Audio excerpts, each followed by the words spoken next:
No país, 13 milhões de pessoas já sofrem com a doença, de acordo com a Sociedade Brasileira de Diabetes. Segundo esta médica endocrinologista, 90% dos casos são do tipo 2 e são causados por diversos fatores de risco. Ter mais do que 40, 45 anos, ter um familiar diabético como pai, mãe, irmãos, ter um colesterol bom, que é o HDL baixo, um triglicerídeo alto, estar sobrepeso, obeso, ser sedentário, ter maus hábitos alimentares, as mulheres que já tiveram diabetes gestacional prévio ou mulheres com síndrome dos ovários policísticos. Então, esses pacientes, eles estão no grupo de risco, tem fator de risco de desenvolver diabetes tipo 2. A doença é silenciosa e o descontrole pode trazer diversos problemas para os pacientes. A glicose alta no sangue,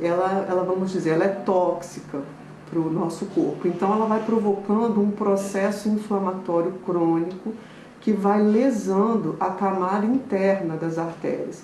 Então, o diabético ele pode ter como complicação alteração dos vasos da retina, então o que a gente chama de retinopatia diabética, ele pode ficar cego por isso, tem comprometimento dos pequenos vasos do rim, e aí desenvolveu o que a gente chama de nefropatia diabética, ele pode perder a função renal, ir para hemodiálise por isso.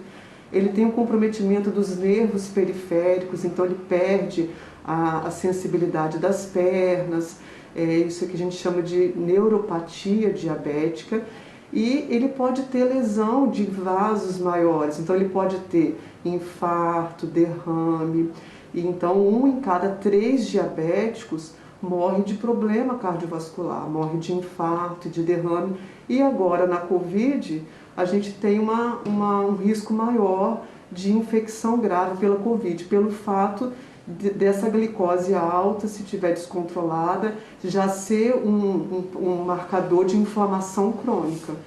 Enquanto no diabetes tipo 2 a doença é causada pelos fatores de risco, no tipo 1 o próprio organismo produz em quantidade insuficiente a insulina. O tratamento dos dois tipos também é diferente.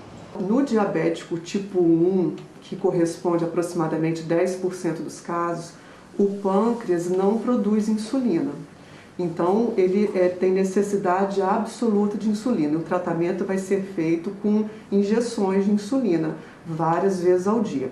No tipo 2, o paciente ele tem vários defeitos, mas só para facilitar, ele teria uma resistência à ação da insulina. Então, ele produz insulina, mas essa insulina não consegue agir, porque existe uma barreira para a ação dela.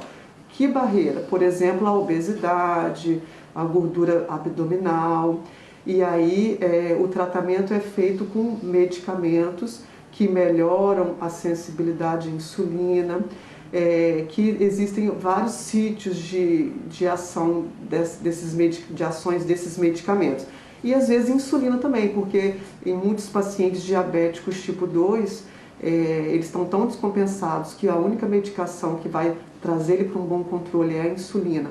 Por isso, é muito importante abandonar alguns hábitos e melhorar a qualidade de vida, diminuindo os fatores de risco.